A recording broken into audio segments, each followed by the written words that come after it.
Hi guys, welcome to Charities Bubble USA, your number one channel. I am here, guys. Thank you for watching the previous video that I put in the morning. I know you guys were wondering why I was not replying. I do apologize because I had clinicals today and I was kind of held up. But I hope that some of you were able to do the application because I got some feedback on my messenger and also on my WhatsApp that some people were able to do the application. Others were having difficulty with the website. So I have put down the website over here, https whatever dvprogram.state.gov. So go Google that and you're going to go to the right website. And we're going to do that here in a little bit so that you're sure that you're going to the right place, guys. Remember, we don't need a passport. And also remember to subscribe to my YouTube channel, guys. Remember to subscribe. I hope my internet is going to respect me. I hope it's going to respect me because I can see it showing me a little eye there. So let me share my screen here so that you guys can see where you're supposed to go when you are doing the application, because you need to know where you are supposed to go. So let me see if I have the screen on. Yeah, there we go. So this is where we are supposed to go, and this is the website that I have put down there. Okay, so you come to this website, and then it's going to have electronic diversity visa program, and then you're going to click on that. When you click on that, you're going to have the instructions. Of course, it's going to tell you electronic diversity visa program, welcome. Entry instructions. These are the instructions that I read for you on my previous video, not this one, the other one that I had done. These are the instructions, guys. So if you weren't able to watch that video, go watch it so that you follow all the instructions. These are photo examples. Remember, I did the video about the photos, so very, very important. Now, here is where you click on this green screen there, and then it tells you to start your entry, and then you can put those numbers 3CP8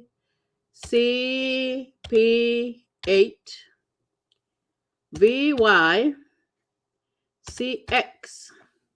and then you submit that. When you submit that, you're going to get a screen that looks like this. So just the same with the last family name, I can put my name there. Doesn't matter whether it's caps lock or whatever it is. So I'm putting my names here. Nganga Charity Nyokabi.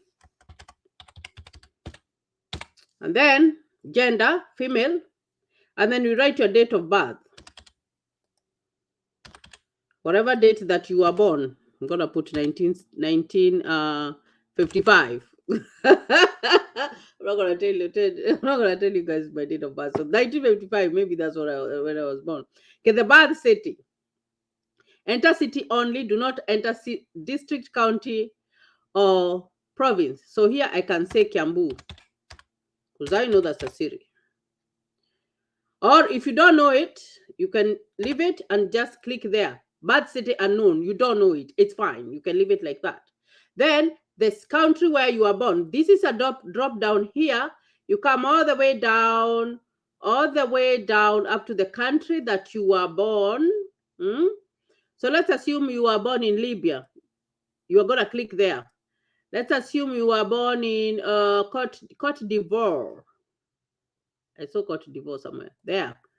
Let's assume you were born in Algeria. There. So that's where you click. Let's assume you were born in Kenya. Let me see if Kenya is here. EFGHIJK. There. So where you are born, enter your whatever there. And then you can come down here. It says, are you claiming eligibility based on the country where you are born? You will say yes if your country had qualified. Remember that thing that I read about the countries that qualifies? So you will say yes. If you are not, if let's assume you are from Nigeria, you will say no. But remember, you are supposed to apply with your spouse. That way you can qualify. Or maybe if your parents were born in a country that qualifies. So I've talked about that in my previous videos. So go watch those videos and you'll find that. And then you will enter the country from which you are claiming eligibility there. Then this is the photograph, guys. Remember, I talked about the photograph. It has to be the correct one. And so link to photo instructions on photo examples page if you want to. So if you want that, if you watch that video, I talked about the photo. It's self-explanatory, guys. I need you guys to go and watch that video. Okay, then you choose. Remember, I said save your photo in your computer or in your phone, and then because here you just need to choose your photo and then you upload it on the website. Then from there you're gonna put your mailing address. So in care of maybe you're using a different person's and different individual, you can say in care of, which is optional. Actually, you don't have to put anything here. You can say in care of, or you just leave it like that. But don't forget to put an address there. So it doesn't matter, even if you don't have your own personal one, you can use for a friend, you can use for your relative. It's okay. Now, when it comes to the zip code, you find that we have a zip code here in the US, but you find that if you go like, I know the postal code for Kenya, you can say 254 or whatever. Then you put it there.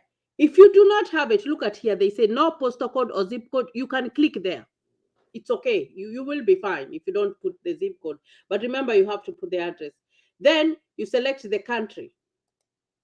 You'll go back to the drop down and then you select the country of the whatever. So up there, I did select Kenya. So if I did select Kenya, then I would come here and say, so where is K? I would say here, and then that's where.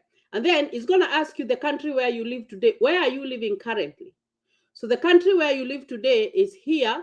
So you're going to come and say, like, for example, I live in the US. So, but myself, I don't have to fill out the green card because I'm already a US citizen. But if I lived here in the United States, because there's some people who live in the United States and they would like to do the application, you will click there. If you live in the United Kingdom, you're going to click there. So this is the country that you moved to, where you work or where you went to reside. So that's where you're going to select. Then you're going to put your phone number, but the phone number is optional, guys. This one is very optional. And then there's going to be your email address. This one is very, very important, guys. Please put your email address whereby you're going to remember your password. And do not share that information with don't share your password with someone, because you find that this is the only way that after you win your DV lottery, they will use this email to contact you. Remember, when you win your DV lottery, they will not send you an email to tell you that you have won. You have to submit it, get the confirmation, and then when you get the confirmation, then you will be able to go back in May and check. But the email address is very, very important. So when you are entering your email address, and I have to insist on this one, guys, make sure that you remember your email address and you remember your password, guys. That's important. Very, very important. Then here on the school, there was this person who said they have reached university and they're doing some different courses. So just come here and say some university courses because it's there, guys. Here, if you reach high school, you can say high school degree.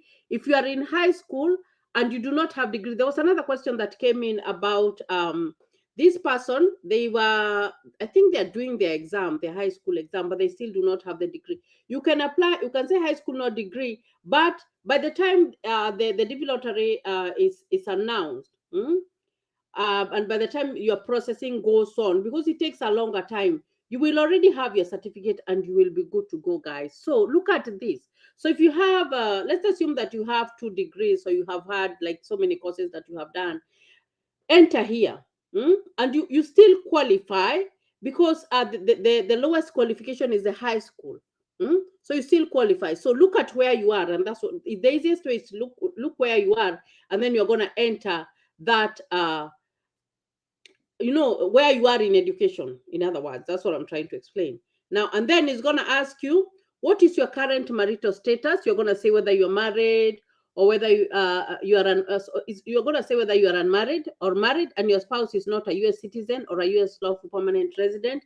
Remember, if you don't, your spouse has never come to the US or they have never won the green card, you're going to enter this place. And then married and your spouse is a US citizen, that's fine. You can enter them, or you decide not to enter them because they don't need a green card. They are already lawful permanent residents, or they're already US citizens. They're good. Divorced, widowed, or legally separated.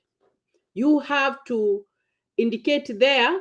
And when you look at the place for the legally separated, it says enter spouse information. So please enter the spouse information if you're legally separated. That doesn't mean that the person is going to benefit from it, but you have to name them there. You see what I mean? So very, very, very important. And guys, I don't want to insist so much because I've talked so much about marriage, but remember, you have to indicate your status, guys. If you're not married, do not enter there that you're not married. If you are married traditionally and you have kids, you're married. You can't say that you're not married. You are married. So, guys, you enter. If you live with your wife, you enter that you are married. I told you guys, and I did a video with Levy. When Levy, they won their green card, they didn't have a marriage certificate, but they had been married. So they had entered that they were married. And then when they got their green card, they went and got the marriage certificate. So please, guys, do not make that mistake of leaving out your family members or your kids. No, don't do that. Okay. And then here it's going to tell you the number of children. So maybe if you have 5 kids, you're going to enter. And then it's going to tell you to continue. After it tells you to continue, you're going to enter the information for your kids. I'm not going to continue because I haven't filled out all the parts because, like, I don't have all the information because I don't want to like do another application and I don't need it. Unless maybe someone volunteers and they want me to do it online live, I can do that. So, and then after that, then you will go on and then you will submit. After you fill out the information for your children, you're going to submit your entry. Then when you submit your entry, what's going to happen is that you're going to see a screen that's going to tell you submission successful, and it's going to have a very unique confirmation number, guys. Please print out that confirmation number or take a picture or whatever.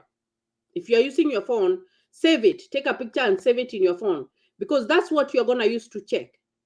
That is what you're going to use to check in May 6th. So guys, I hope this one is more clear. Remember, this is the website here. I told you the website. And remember that you don't need a passport. When I checked that form, there was no place that they were asking for the passport. So I hope that this video is going to help those of you who are having difficulty. And if you're having a question, please type it on the comment section and we're going to look at it.